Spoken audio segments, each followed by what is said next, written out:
I'm sorry, that was great timing. Hello and welcome to today's painting demonstration. I'm going to show you today how to paint a sunset lake scene with some reflections in the water and how to simplify that down, the steps that we're going to take to get there, and explain my whole process and my thinking along the way. The reference photo for today's painting is in my art community report, and the link in this is going to be in the description of the video. So let's get it started. I'm going to start with a gold underpainting, paying attention to the values in the reference photo.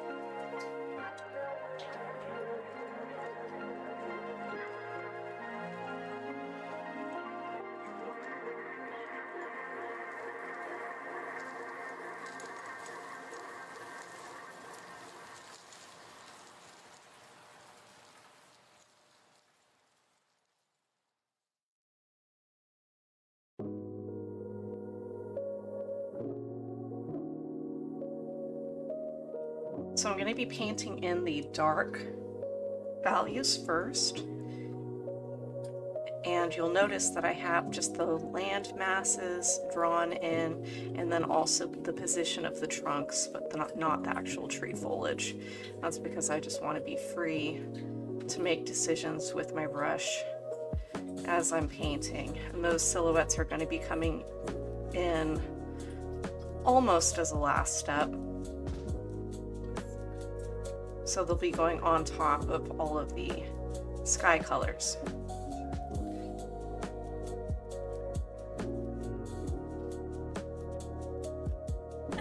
Now, I learned yesterday when I was reordering this underpainting color that it has been discontinued by Golden, not by choice, but because there's the pigment is not sourceable at this time.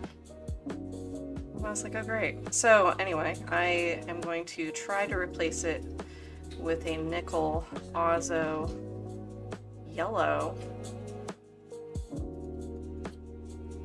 and then tint it with the cadmium red light, but we'll just see when we get there, because I'm gonna not be able to predict what it's gonna do.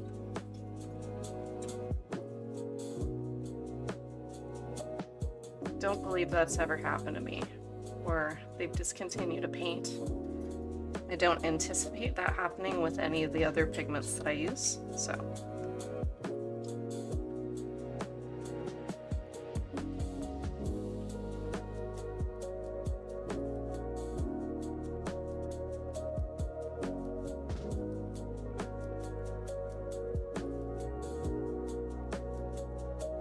I have our scene sketched out in a thumbnail. I was reworking the composition from the reference photo.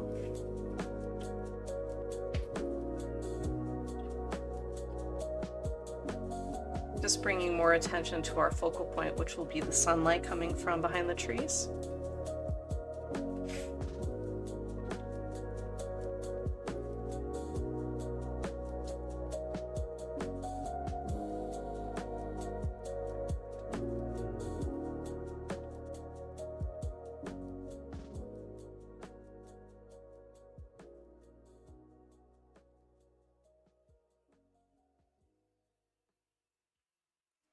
Start with the dark values first, because when I cover them, putting the lighter gold tones in, it doesn't change them at all. If anything, it just makes them just a little bit darker, but it's not a big deal.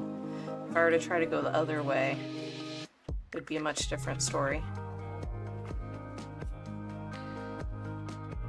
We're just going to do a diagonal cloud cover in this one.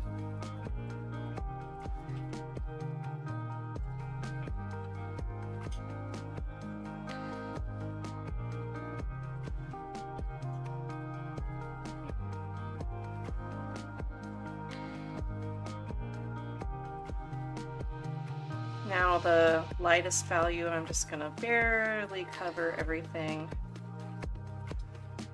There's a lot of water in my brush, and that's making very light gold color, which I'm going to miss greatly.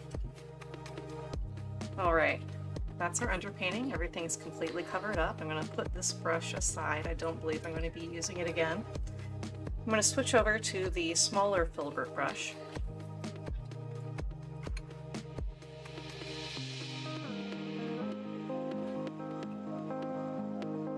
And I'm just going to pick up some cadmium yellow light and radiate out from our sunspot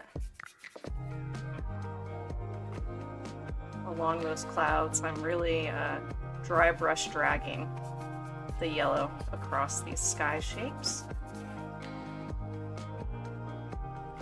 All of the graphite is locked in at this point, so you don't have to worry about messing up any of that sketch. I'm gonna dab some titanium white right where the sun is gonna be. And I believe this is just off center of our painting.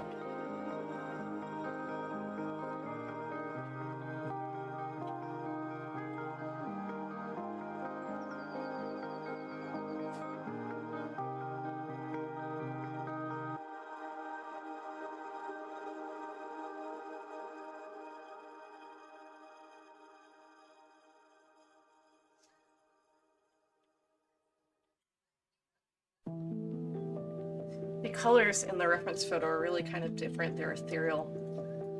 It's an ethereal color. The non-clouds are very light blue.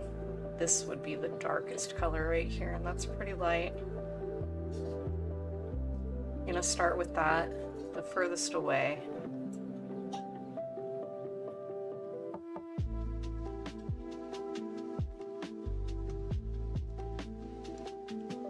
And I'm just going to drag it into the cloud shapes. Just a little bit, just here and there.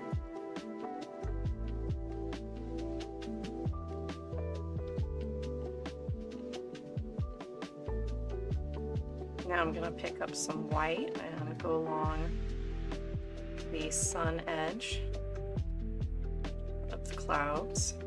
Some gradating towards even a lighter blue.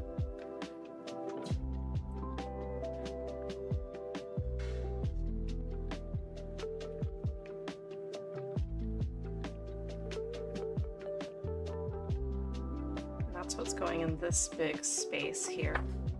This is really, really light color.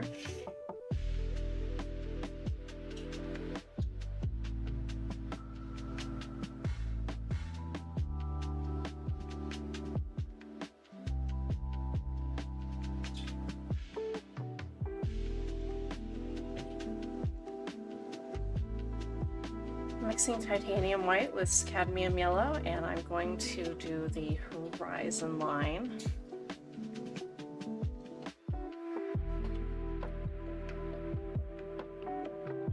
The top of that mountain that's out there in the distance. And also the strip of sky right above it. That's also close to the sun, that's going to get some yellow.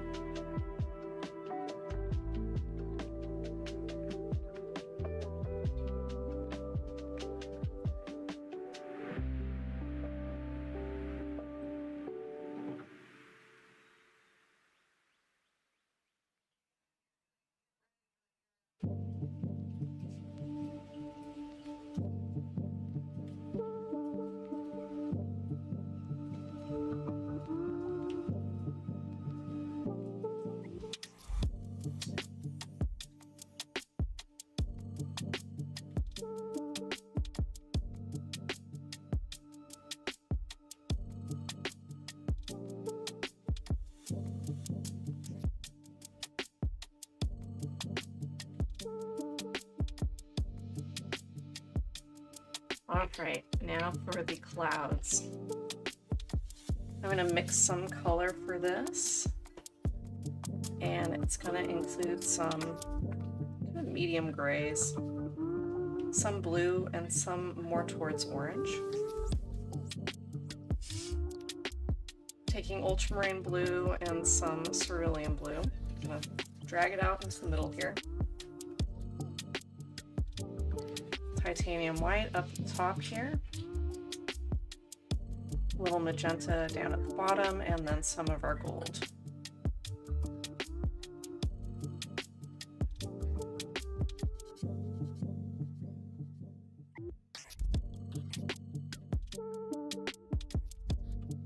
Now the magenta, the ultramarine blue, and the gold is the darkest value we ever have, besides just layering up. But I think the addition of the cerulean blue is going to make it a bit cooler. So let's just see, as we add the white, we're going to reveal itself. It will reveal itself. So yes.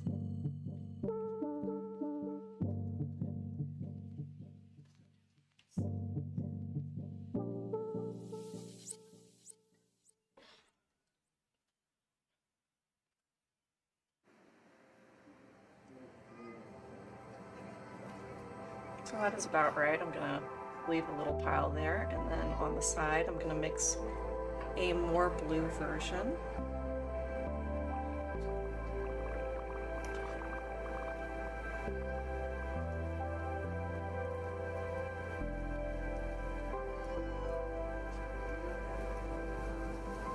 That is a lot lighter.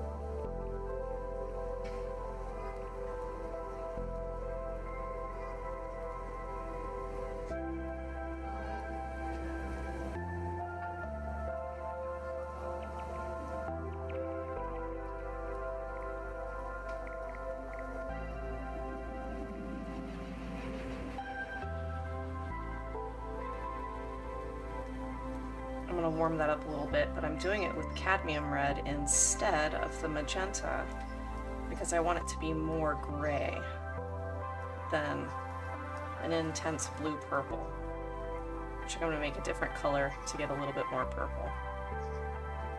So now a little bit lighter.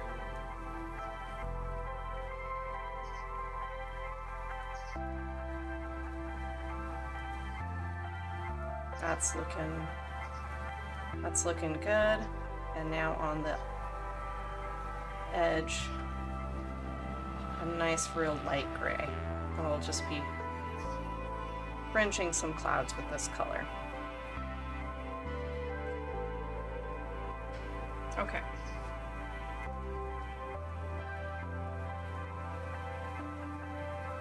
Now down here at the bottom of this gray blue, I'm going to add some magenta and some gold.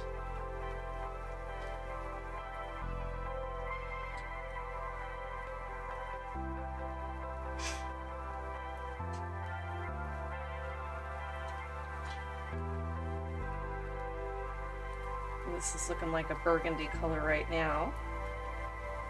Gonna need to add more of that gray.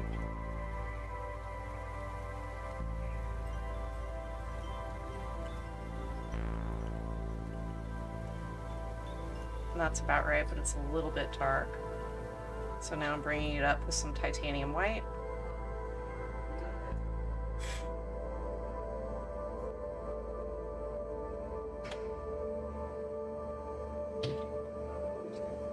Okay, that's looking good. Now I'm going to scoot that pile over a little bit.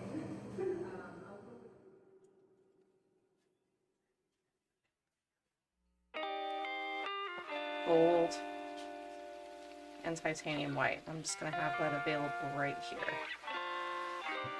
Okay, I think that is our sky palette for the clouds. There might be, the only thing I could think of, the bright orange is already on the underpainting, so yeah, I think that's going to be good. We get started with that.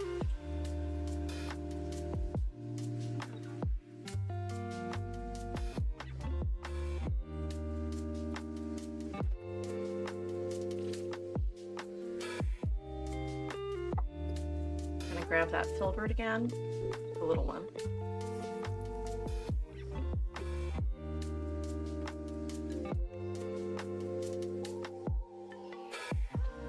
I'm going to start with the lighter orange color.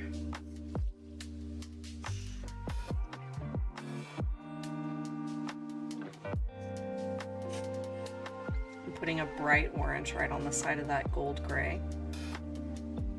Brighten up a little bit and then proceed along the mixed paints, the trail of mixed paints. I'm gonna put this brighter color on the sun side of these clouds.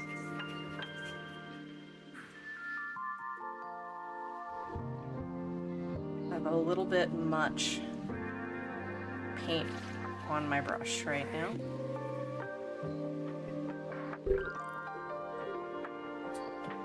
I'm gonna dab that off on the paper towel and then go back to the spots where I just added it and kind of drag it out, dry brush around.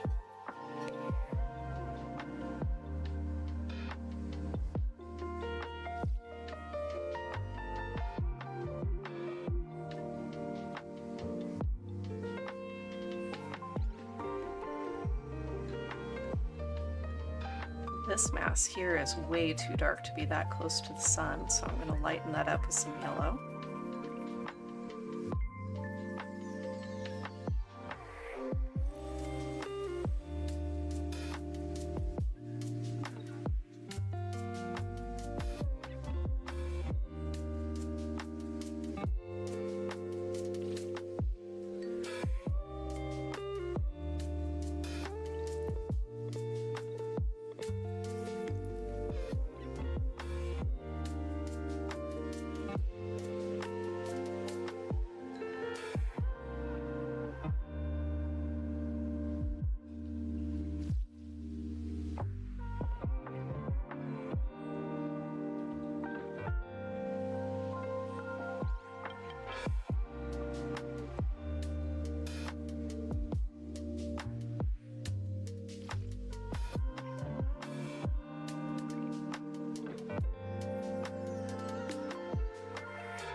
I'm going to add a little bit of yellow-white close to the sunspot to give it a bit of a glow.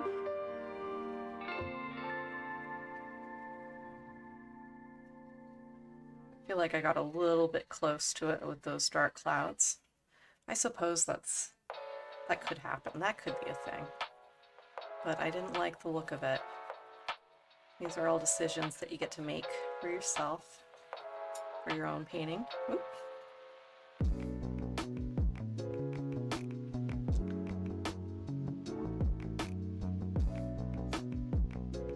Get to a point where you're lifting paint off instead of putting it down. Try to move to another section and work on that for a bit and then come back and do another layer.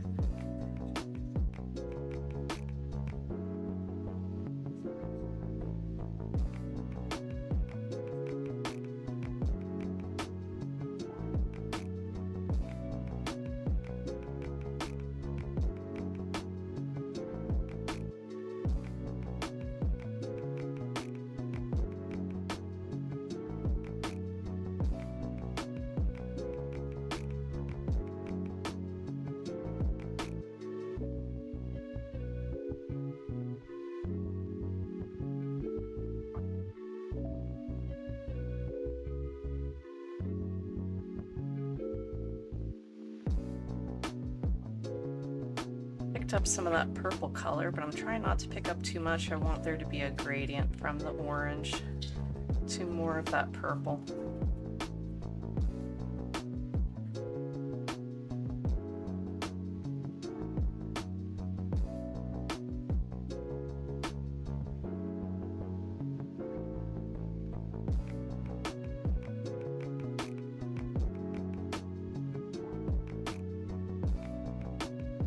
Trying to use brush strokes that are similar to the direction of the clouds.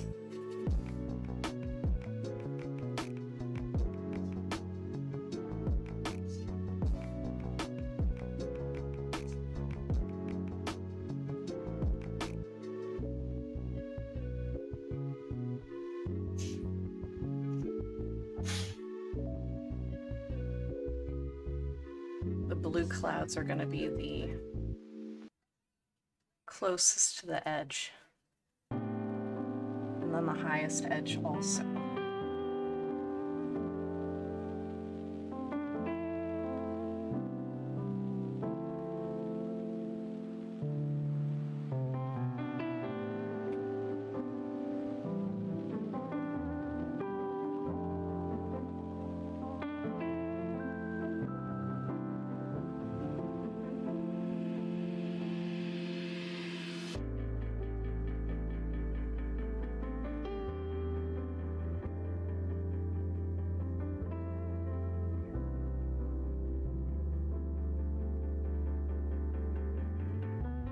Let's put some purple on the sun side edge of this cloud.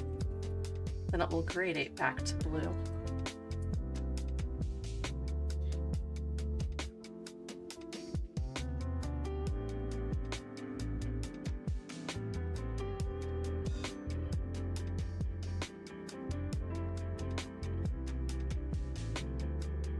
Added some of the light blue over the top of the dark to give it some dimension.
Dry brushing a lot of these gradients, using a lot of circular motions.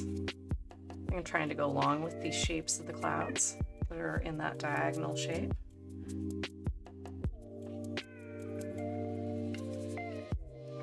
Now I am going to blend some orange back over all that dark, cool color that we just put in.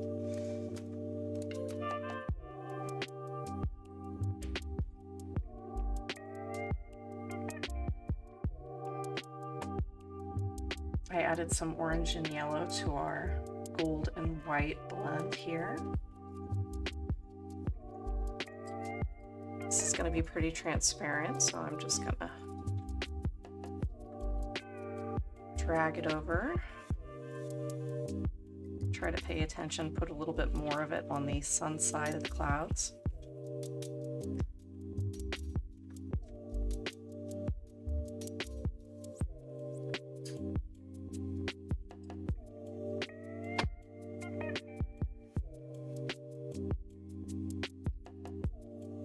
And more yellow as we are closer to that sunspot. We're just building that up, building up that color.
Okay, that's starting to look like what we want.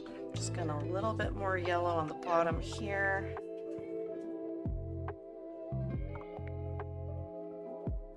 Keeping that brush at a like 45-degree angle so that it is going on heavier and then being blended well.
Okay, that looks good. I'm happy with that cloud gradient. Now I'm going to go back and add some negative painting sky holes in those clouds.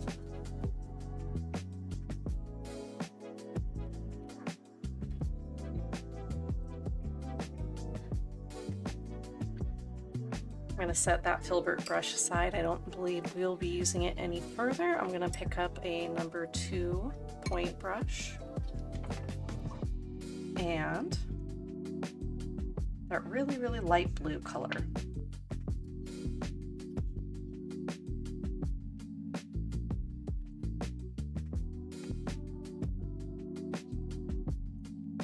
I'm going to make some wispies, cut some wispies into these clouds.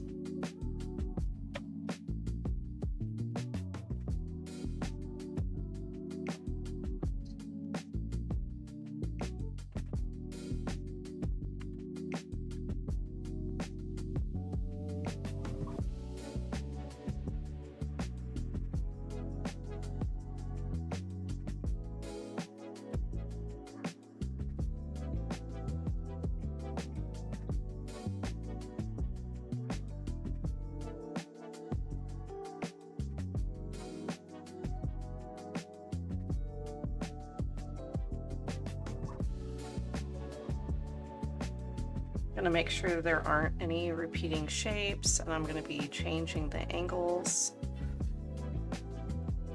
while painting these on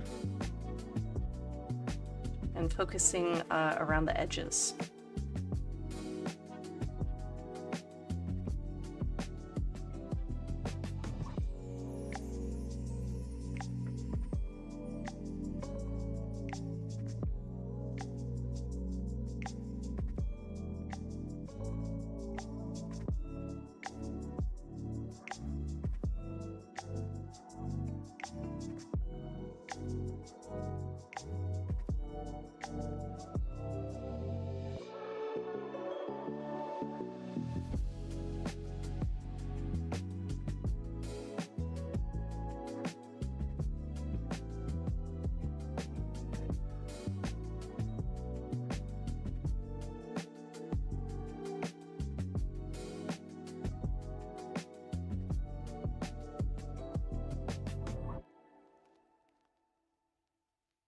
Pretty much cutting in with white now.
Adding a little bit of yellow for this horizon.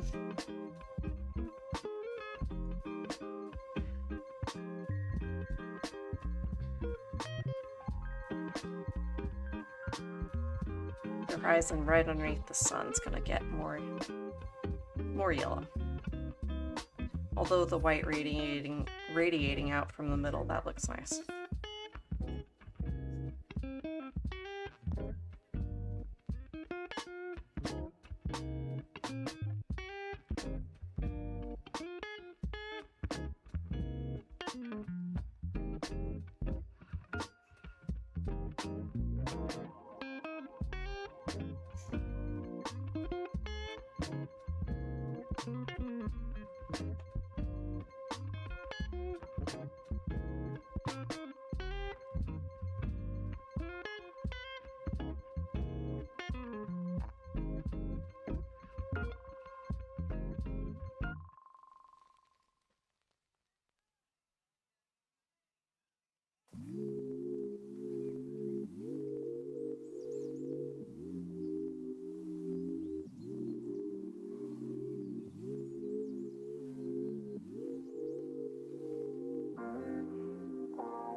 Okay, now that I've worked my way all the way down the scene, I'm gonna step back, proverbially, step back and see if I can notice anything funky happening.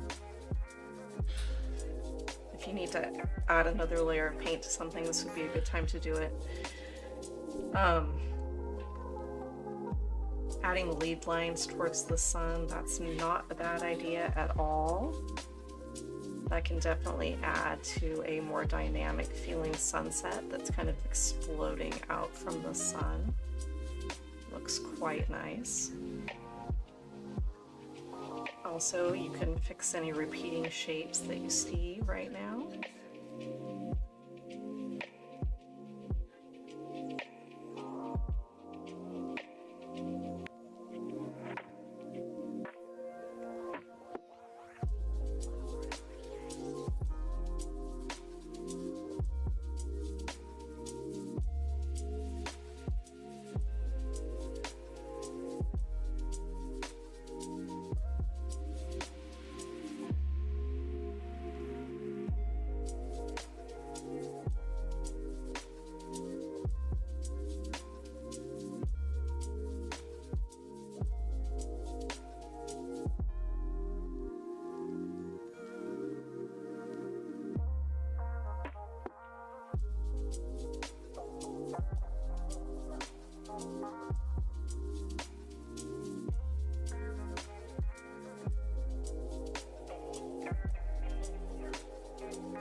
Okay, now I'm going to go to that background mountain.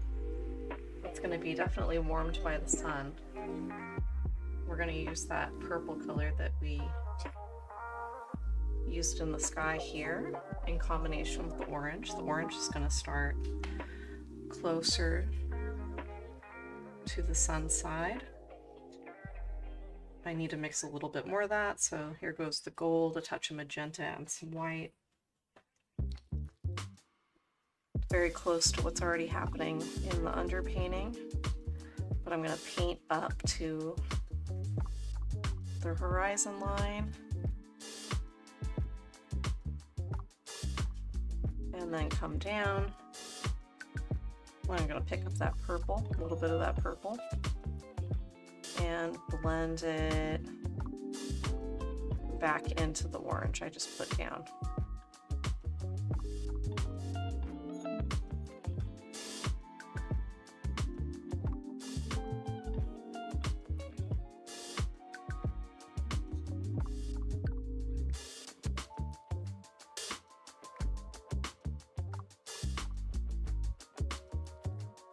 But I'm painting down towards the lake.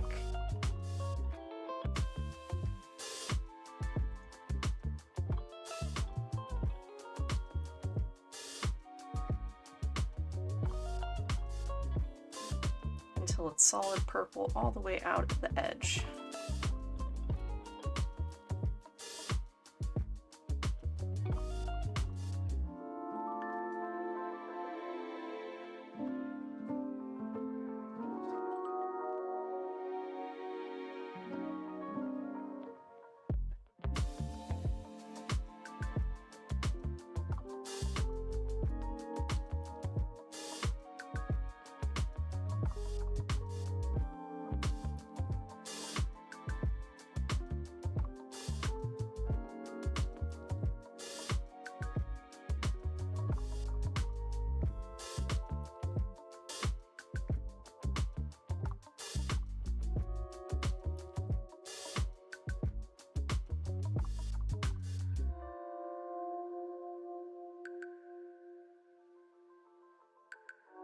There we go, got a nice gradient all the way off there.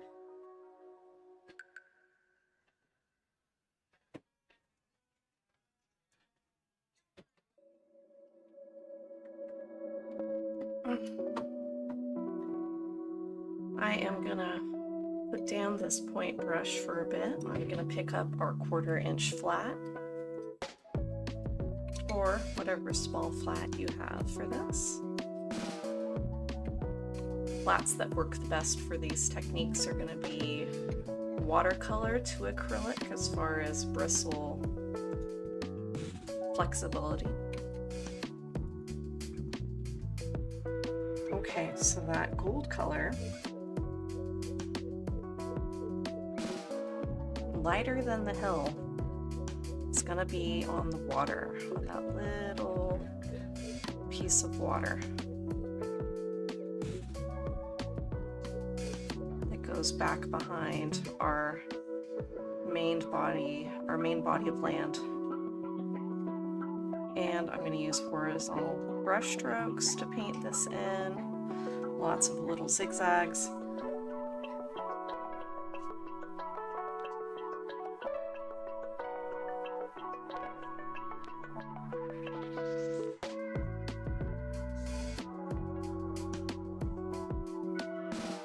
Since I'm just using straight nickel Azo gold, it's very transparent color, you can just overlap it right onto the mountain that you just painted, which should dry really quickly because it is on paper. And hopefully you are painting on paper. And if you're not, you're just going to have to adapt to the material that you're on.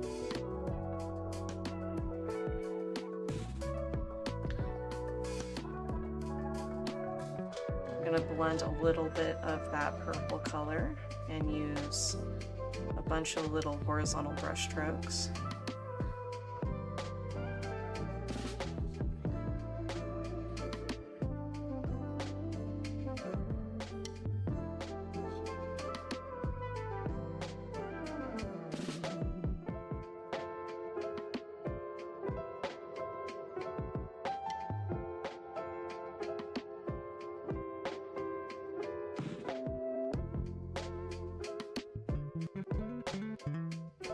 I'm going to let that dry because I might do a touch of yellow right over the top just to make it a little bit more dramatic.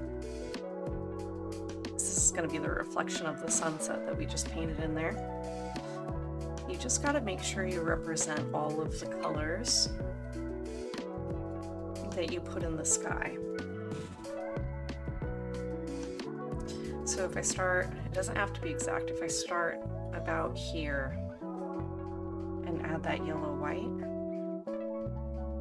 can expand that out in a couple places. And I suggest that you be vague with your reflections. You're just going to save yourself a lot of headache, and you're still going to get the same amount of impact, I believe, than if you were to have an exact mirror reflection. Just feel like you don't get a whole nother, there's not enough bonus points that makes it worth it, the effort.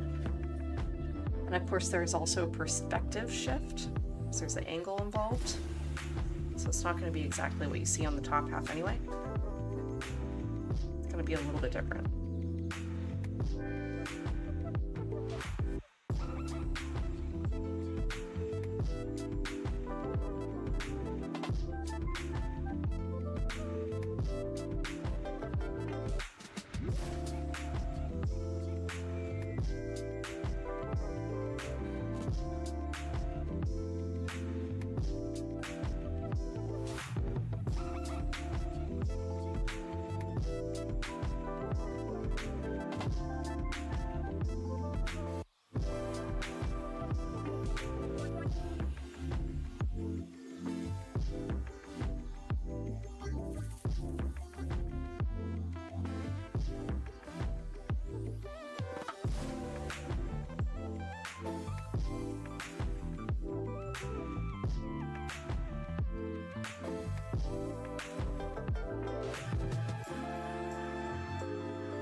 Okay, now some of that blue.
Don't be afraid to use kind of a bit of water during the water painting process, because you're going to get better bristle control, and the transparency is going to be just fine in this context as you're overlapping the different reflected colors in the sky.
If you're gonna reflect the sun, just make sure that you're following the vertical position of it.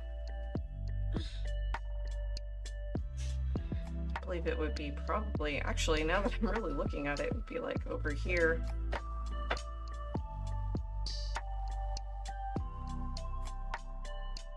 Well, bother.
Now, if you don't want your blues getting yellow, but you want to add yellow to an area, just wait for that whole thing to dry and then come back with yellow and white, the yellow-white mixture,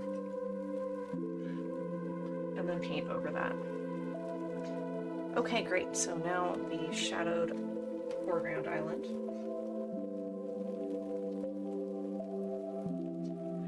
It's going to be our darkest value, and it's going to include the trees. Now I'm going to go ahead and grab this blue gray and purple gray. Stick it here in the middle, add some ultramarine blue, equal amount of magenta, and mix that.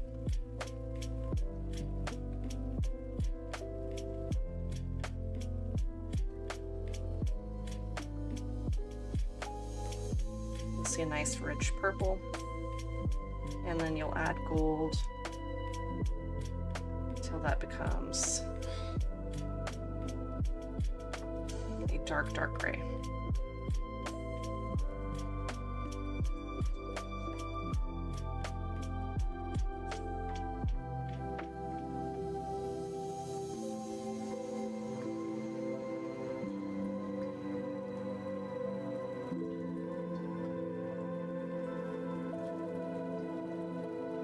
I'm going to go a little bit warmer with this color because everything in this painting is a little bit warm.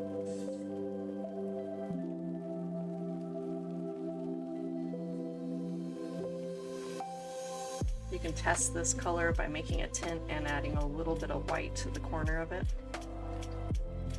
if you want to do so.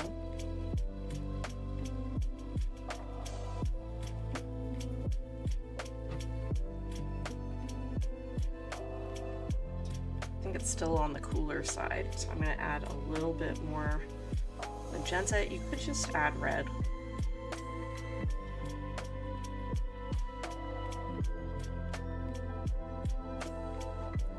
But the magenta is darker in value, and I'm trying to keep this really dark.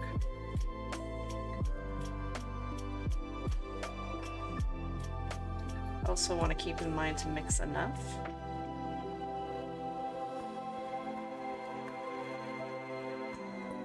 A little bit more gold, a little bit more magenta.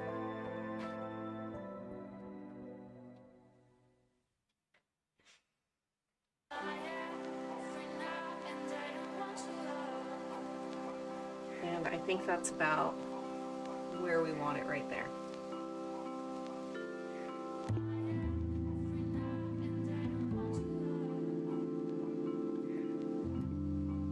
I'm gonna grab the flat.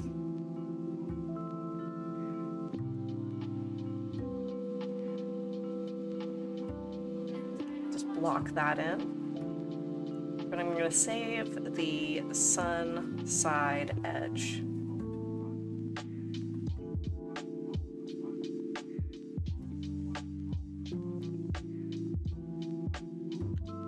I will add a little bit of red for that skyward sun side.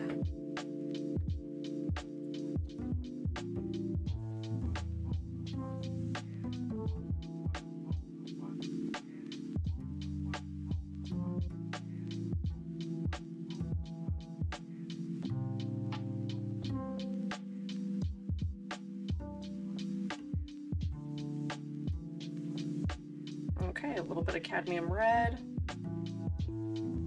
and now top edge. I'm also gonna add some sketchy little grasses coming up out of that, but I'm just gonna do it with this flat brush.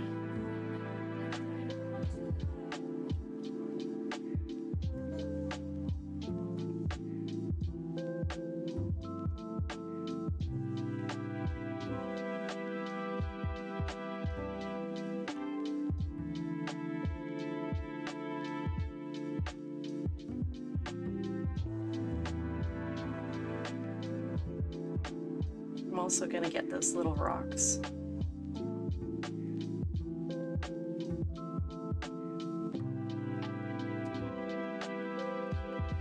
With that same warmer color. Okay, now on the sharp edge, I'm going to scribble the little grasses.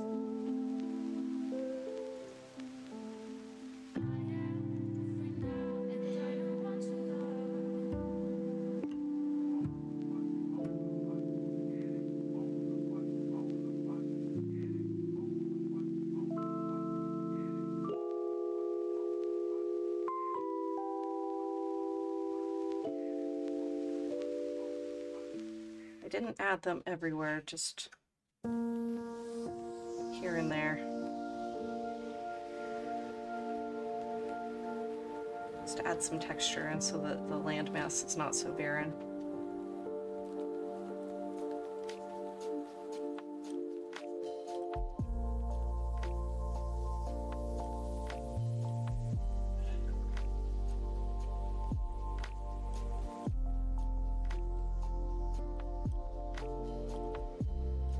I'm going to blend those little brush strokes into the top and add another horizontal brush stroke over the little sketchy bases so that they're more at home.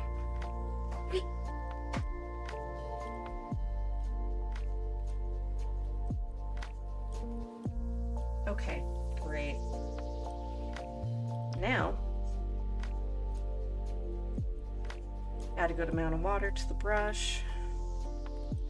Go back over to that shadow color, and we're going to paint the reflection of this landmass.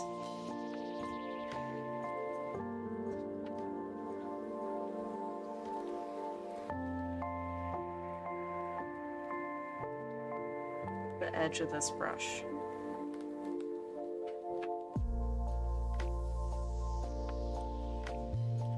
Using exclusively horizontal brush strokes and leaving a lot of sky reflection intermingling into the edge of the shape.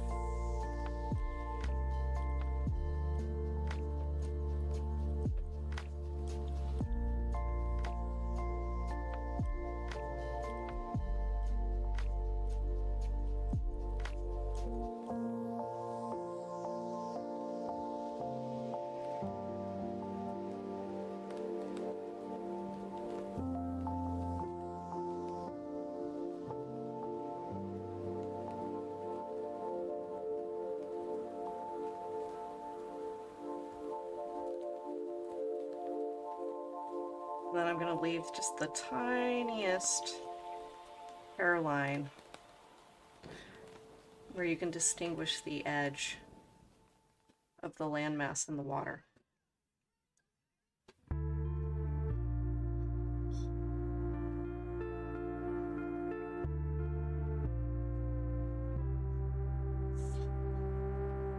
Now I'm moving back and forth with the shape of the water, a little bit thicker paint.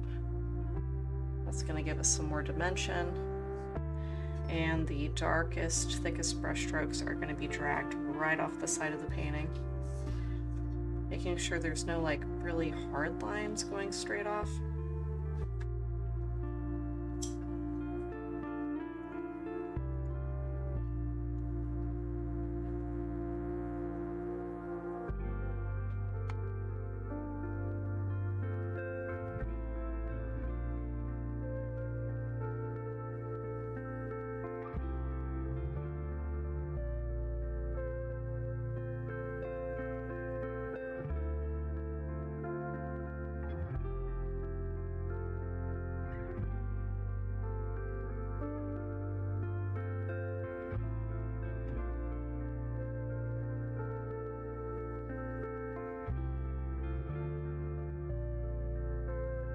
Putting another coat of that dark color on our foreground land. And now I'm ready to paint some tree trunks.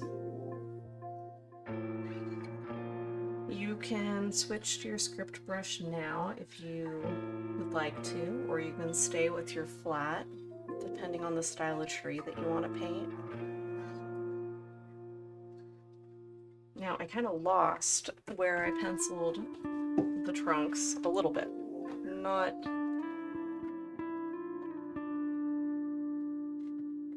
totally. I believe, is that the one I made the tallest? Sure.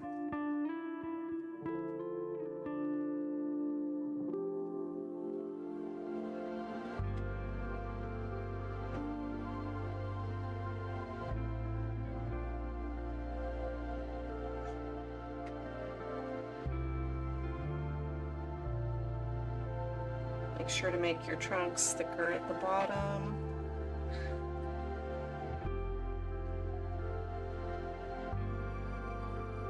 Than they are at the middle.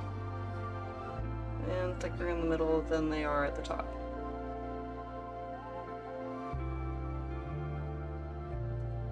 Doesn't have to be totally consistent, just generally. Which is why you kind of can approach it in thirds.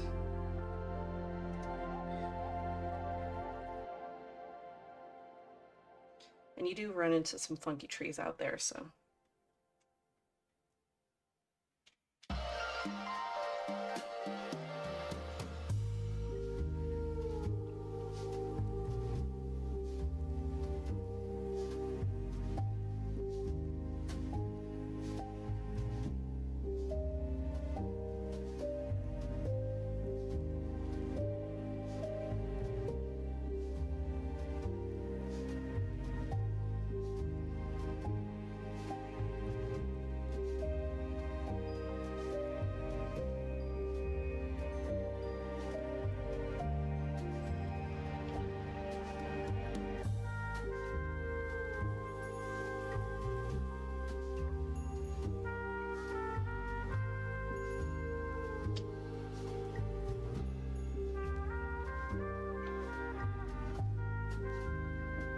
Okay.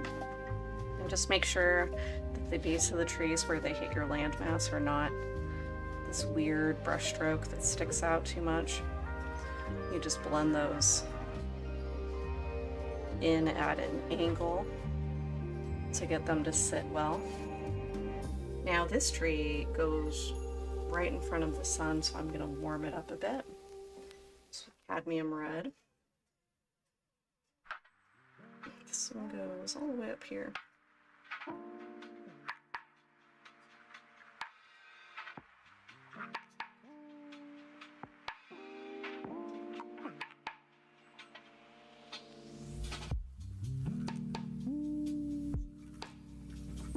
And this tree seems to have slipped off the slope a little bit and now is correcting itself.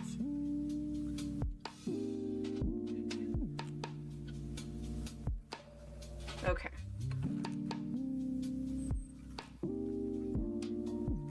Now I'm gonna switch to the script.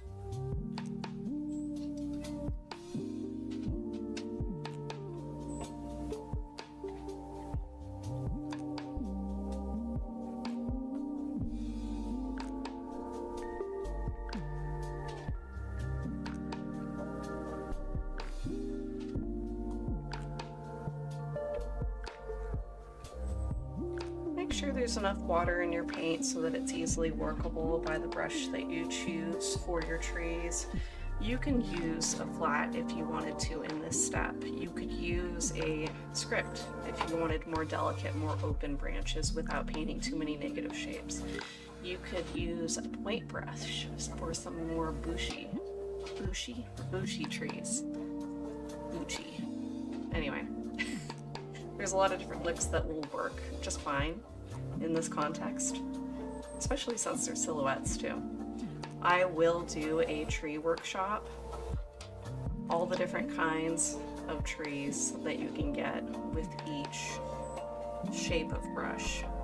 Maybe we'll do those in types of trees, so like all the different kinds of pine trees that you can get with different brushes, and then we'll move on from there. Because there's a lot of forms. Okay, so those should be not quite, almost dry. The real dense foliage on these particular pines doesn't start until about 1/3 up. It's a good thing to take a mental note of.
Tried starting at the bottom of the tree on that first one, and I wouldn't recommend it. What ended up happening to me that possibly you could run into as well, but you know, maybe not, is you get up to the top of your tree where you wanted it to end and your branches are like way too spread. So for that reason, and pretty much only that reason, to like starting at the top. That way it's the exact amount small you want it and exactly the height you want it. And then you can work your way down. And you can always make your branches a little wider, but it's a bit trickier to make them less wide.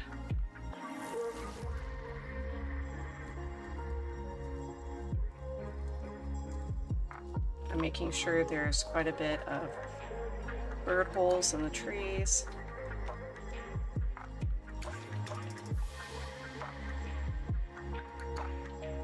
Our sky has so much texture, dimension, and changing color that it would be a little bit harder to add negative space into these trees. Not impossible, but I just might not do it.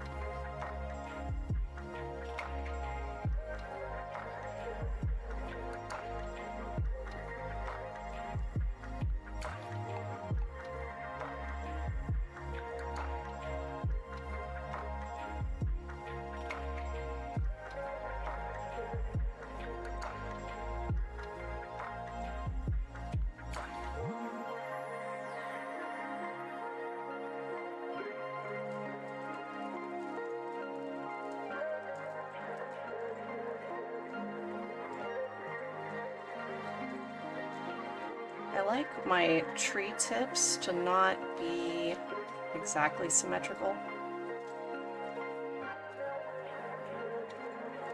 I mean, it's such a delicate touch that some of your tree tip form is going to be just luck based.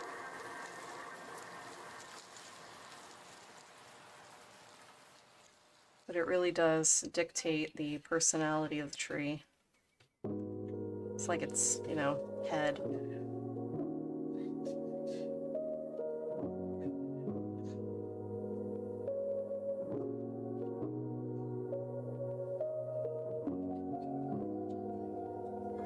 Now, if you are using a script brush for this part, the motion that I'm using is part of why this is working. And it's kind of like sewing machine motion. The brush is at a 45-degree or more angle.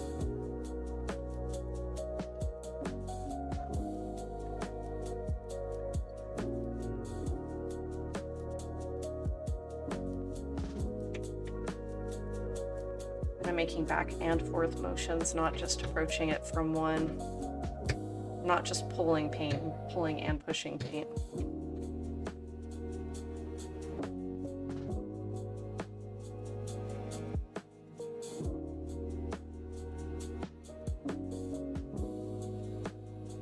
Okay, now the biggest tree. And I think there was a specific shape that I really liked for this one. Oh, they're just really airy branches.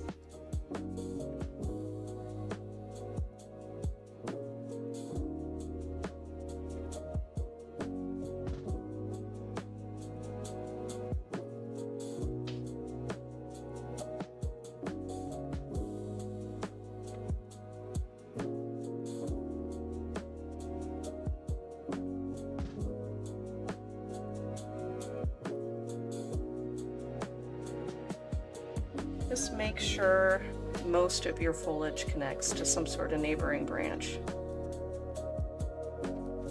Some of your areas can get pretty vague and a little bit floaty and look totally fine and normal. So that's not the focal point. But if it is in the focal point and it's in a really high contrast area, you might want to make sure that it's not floating through the air at the moment of the image being taken, I suppose.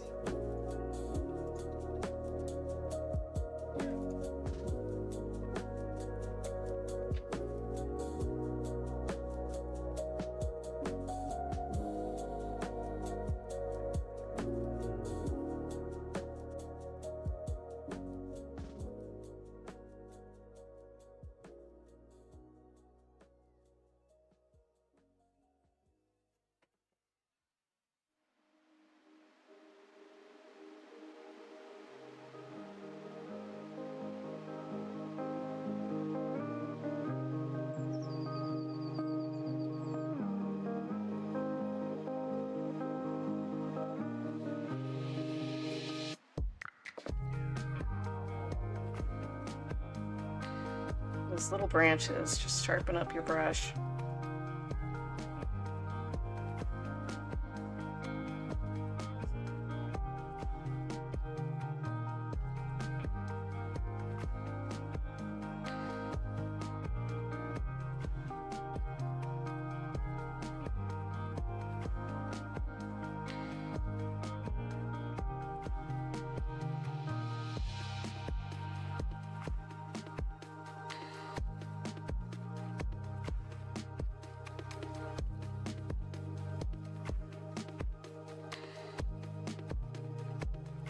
This little tree is mostly obscured by its neighbor.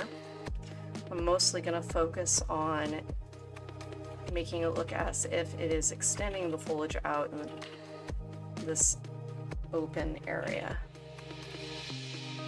That one went pretty darn quick.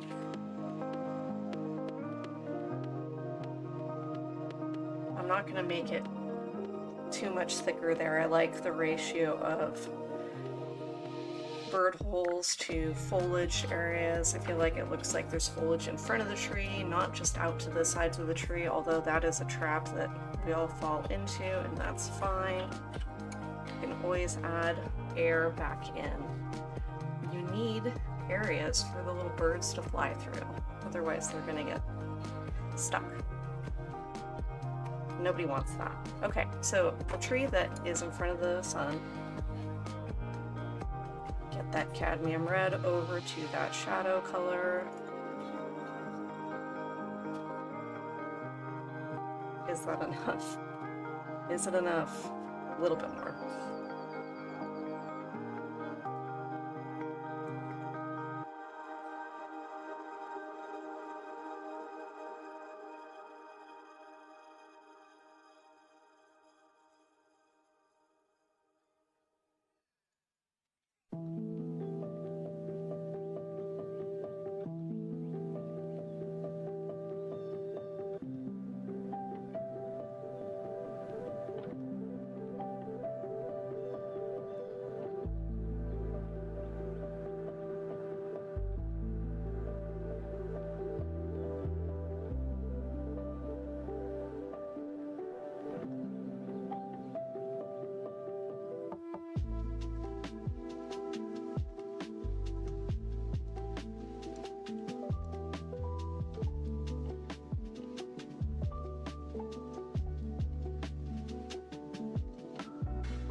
Okay, now as I come away from that sunspot, I'm gonna get gradually back to that shadow color. I'm gonna try to keep this tree nice and airy. I'm gonna be careful with the form.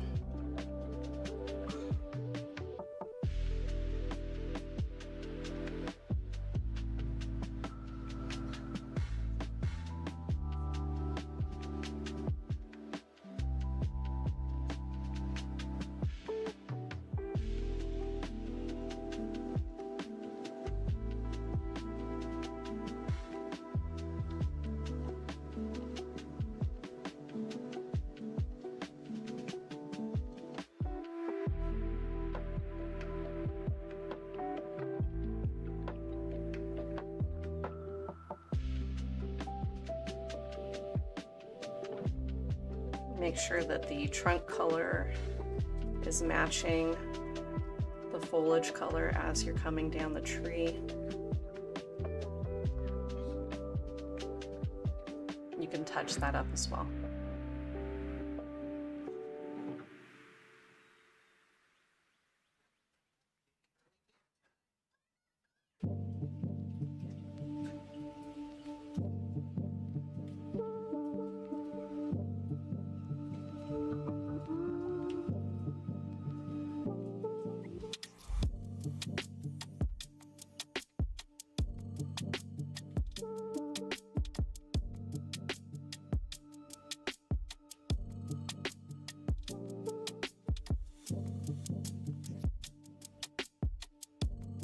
Okay, now I can go back to the straight shadow color for the last tree.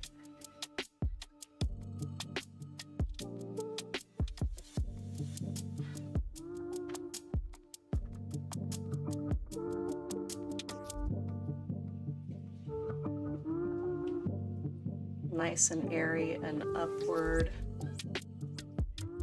foliage at the top, at the very tippy top, and then coming down to a more neutral branch position, and then a gentle slope down in the last third of where the foliage is. Just branches after that. And it's good to keep in mind your tree's form as kind of like a formula so that each one can be independent, and also so you're not a slave to your reference photo. So it's less fun, less freeing, less expressive, and it takes a lot more time.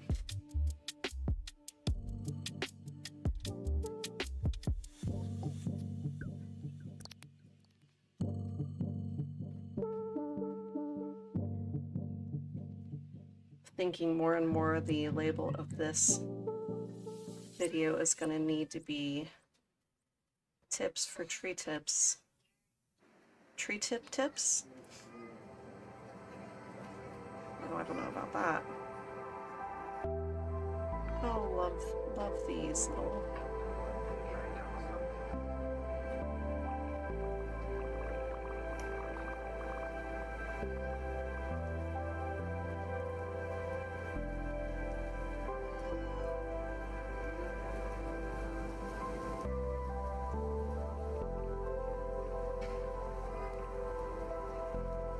Okay, now double check your tree forms, make sure everything's attached. Make sure there's enough foliage in the right locations.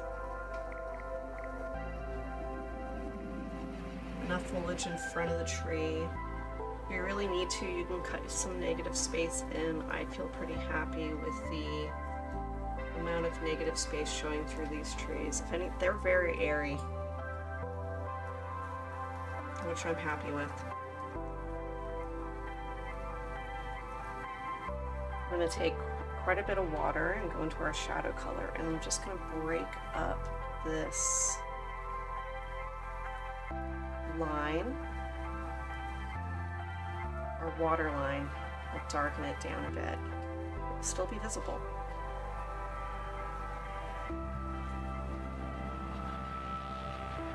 Still be quite visible. I'm just gonna decrease the value of it a bit. Now I need to add some shadow of the trees into the reflection, but it's not going to be a ton because that reflection goes right off of our scene. Grab the flat brush, shadow color.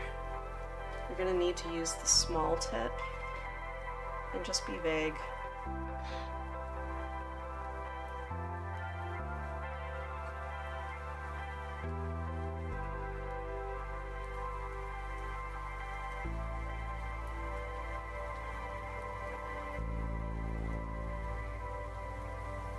Ever since I switched to tape that was white, I got a little bit unsure about where the edge of the painting is.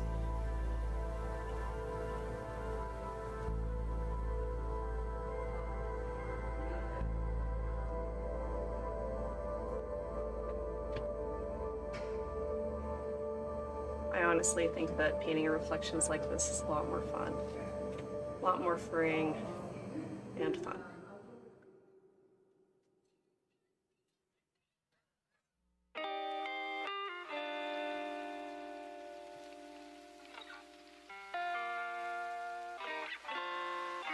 Make sure everything has a reflection. Rocks have reflection. Trees have reflection.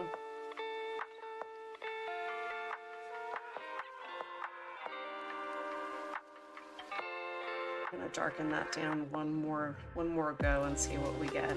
It changes as it dries, so you kind of have to see what you end up with. At least it dries very quickly.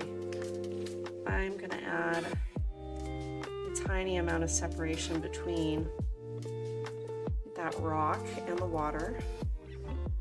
Just a little dotted line.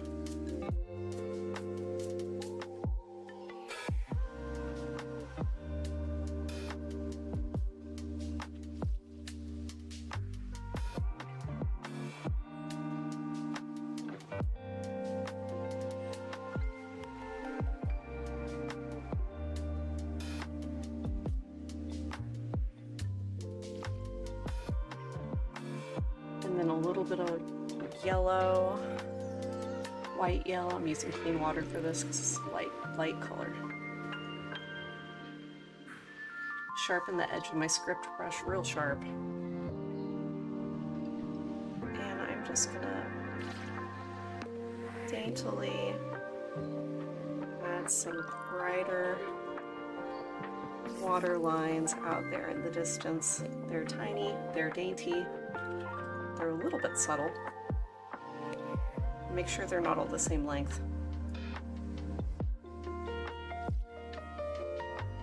I'm gonna taper them off the further I go away from the sun.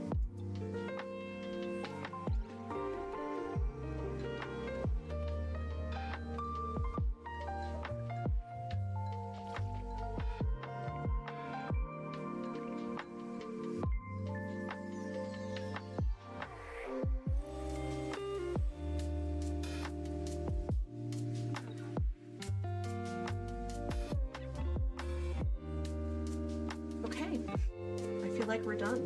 That's going to continue to dry. You can see that it's wet on your side of things, but I think that's going to work out just fine.